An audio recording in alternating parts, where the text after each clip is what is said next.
नमस्कार दोस्तों, स्वागत है आप सभी का अपने YouTube channel UP board solution में। आज की इस वीडियो में हम कक्षा 6 के विज्ञान विषय के पाठ 4 के पास पड़ोस में होने वाले परिवर्तन नामक पाठ के सभी प्रश्नोत्तर को देखेंगे। तो चलिए दोस्तों शुरू करते हैं और लगाते हैं सभी अभ्यास प्रश्नों को। तो दोस्तों, अगर आपको किसी प्रश्न को लिखना होगा तो वीडियो को रोक करके उस प्रश्न का उत्तर आप लोग लिख लीजिएगा।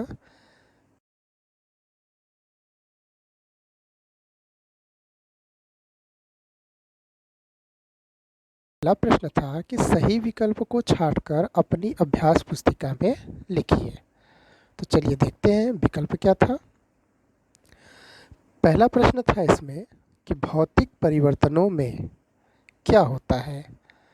पदार्थ के अणुओं में परिवर्तन होता है, पदार्थ के अणुओं में कोई परिवर्तन नहीं होता है, नया पदार्थ बन जाता है या कोई पदार्थ नहीं बनता है। तो इसमें से कौन सही था। तो भौतिक परिवर्तन में पदार्थ के अणुओं में कोई भी परिवर्तन नहीं होता है। तो इसका जो ख ऑप्शन था, ऑप्शन नंबर दूसरा, यह बिल्कुल सही है कि भौतिक परिवर्तनों में पदार्थ के अणुओं में कोई परिवर्तन नहीं होता है। चलिए अगले प्रश्न पे आते हैं। निम्नलिखित में से कौन सा प्रत्यावर्तित परिवर्तन है। पहला है दूध का फट जाना, दूसरा है मोम का पिघलना, तीसरा है मोमबत्ती का जलना, चौथा है सब्जी का पकना। तो इसमें से कौन सा प्रत्यावर्तित परिवर्तन है। तो वह है हमारा मोम का पिघलना। तो इसलिए हमारा ऑप्शन इसका सही हो जाएगा दूसरा, मोम का पिघलना। अगले प्रश्न पे आते हैं। प्रश्न नंबर 3 था ज्वालामुखी का फूटना कैसा परिवर्तन है। मंद परिवर्तन है, अनुकूल परिवर्तन है, प्रत्यावर्तित परिवर्तन है या अनियमित परिवर्तन है। तो ज्वालामुखी के फूटने की प्रक्रिया कब हो जाएगी, इसका कोई नियत समय नहीं है। इसलिए ज्वालामुखी का जो फूटना है,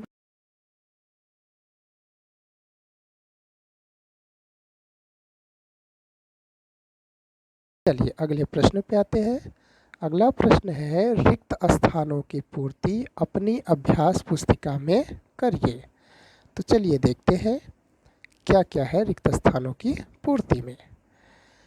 पहला था गिलास का टूटना खाली स्थान परिवर्तन है। तो क्या भरा जाएगा। तो गिलास बहुत तेजी से टूटता है, कांच का गिलास, तो गिलास का टूटना हो जाएगा तीव्र परिवर्तन। तो क्या भरा जाएगा, तीव्र। दूसरा है भौतिक परिवर्तन में वस्तु के खाली स्थान गुण बदल जाते हैं। तो भौतिक परिवर्तन में वस्तु के कौन से गुण बदल जाते हैं, भौतिक गुण। तो क्या भरा जाएगा, भौतिक। तीसरे में आते हैं जो परिवर्तन अपनी इच्छा से करते हैं खाली स्थान, उसे परिवर्तन कहते हैं। तो जो परिवर्तन हमारी इच्छा से होते हैं, जिन पर हमारा नियंत्रण होता है, उसे हम कहते हैं नियंत्रित परिवर्तन। तो जो परिवर्तन अपनी इच्छा से करते हैं उसे हम नियंत्रित परिवर्तन कहते हैं। तो क्या भरा जाएगा, नियंत्रित। अगले प्रश्न पे आते हैं। घड़ी के पेंडुलम का दोलन खाली स्थान परिवर्तन है। तो घड़ी के पेंडुलम का दोलन कैसा परिवर्तन है। तो यह नियमित अंतराल पे होता है, इसलिए यह हमारा नियमित परिवर्तन है।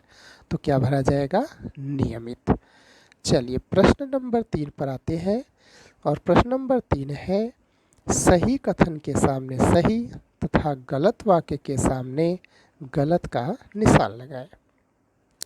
पहला है इसमें फल को चाकू से काटने पर चाकू तथा फल के बीच पारस्परिक क्रिया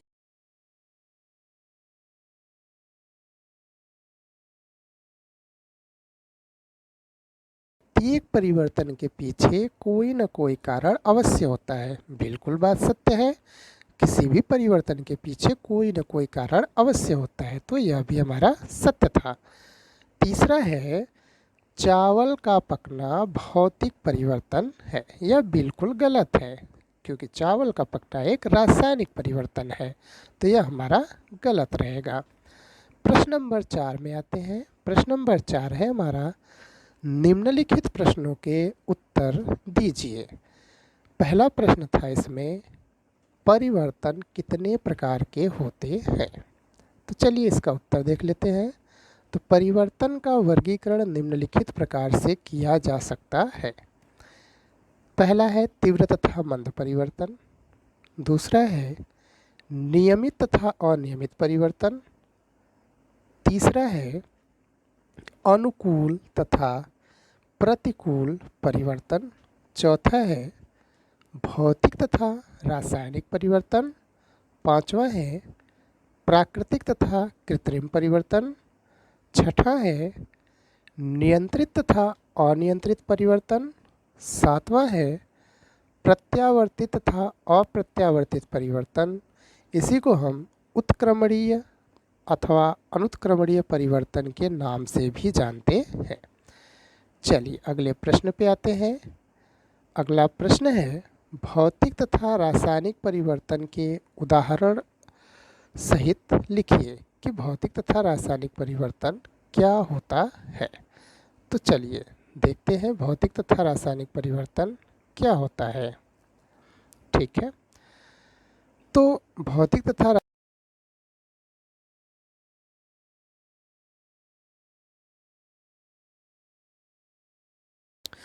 तो पहला है, भौतिक परिवर्तन में कोई नया पदार्थ नहीं बनता है। इसके बाद पदार्थ के कणों की संरचना में कोई परिवर्तन नहीं होता है। इसमें पूर्व पदार्थों को प्राप्त किया जा सकता है। इसके उदाहरण हो जाएंगे मोमबत्ती का पिघलना या मोम का पिघलना, नमक का पानी में घुलना। यह हमारे भौतिक परिवर्तन था। चलिए अब इसमें देखते हैं रासायनिक परिवर्तन में हम क्या लिख सकते हैं। ठीक है, तो रासायनिक परिवर्तन पहला है, रासायनिक परिवर्तन में नया पदार्थ बनता है। इसके बाद पदार्थ के अणुओं की संरचना में परिवर्तन होता है। इसमें पूर्व पदार्थों को प्राप्त नहीं किया जा सकता है। उदाहरण के लिए लकड़ी का जलना, दूध से दही बनना। चलिए अगले प्रश्न पे आते हैं। अगला प्रश्न है, ऊष्मा अवशोषित होने वाले दो परिवर्तन लिखिए। तो इसका उत्तर हो जाएगा, पानी में नौशादर डालने पर तथा जीभ पर ग्लूकोज रखने पर होने वाले परिवर्तनों में ऊष्मा अवशोषित होती है। तो यह ऊष्मा अवशोषित होने वाले दो परिवर्तन थे। दोस्तों आशा करते हैं वीडियो आपको अच्छी लगी होगी। अगर वीडियो अच्छी लगी हो तो वीडियो को अपने दोस्तों के साथ शेयर ज़रूर कीजिएगा और चैनल को सब्सक्राइब ज़रूर कीजिएगा। चलिए आपको सभी प्रश्नोत्तर को एक बार फिर से दिखा देते हैं। पाठ का नाम था पाठ 4, पास पड़ोस में होने वाले परिवर्तन। पहला प्रश्न इसका सही विकल्प छांटकर अपनी अभ्यास पुस्तिका में लिखना था। इसके बाद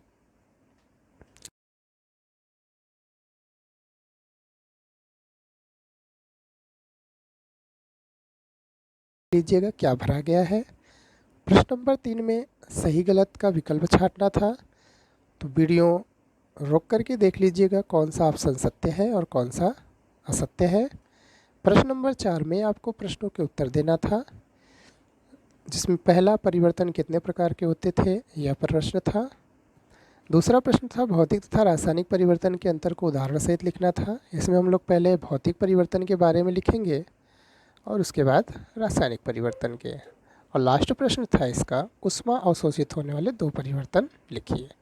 तो दोस्तों यह आज का वीडियो था। इस प्रश्न के सभी प्रश्न उत्तर हो चुके हैं। अगर किसी प्रश्न में आपको कोई समस्या होगी तो हमें कमेंट बॉक्स में ज़रूर बताइएगा। धन्यवाद।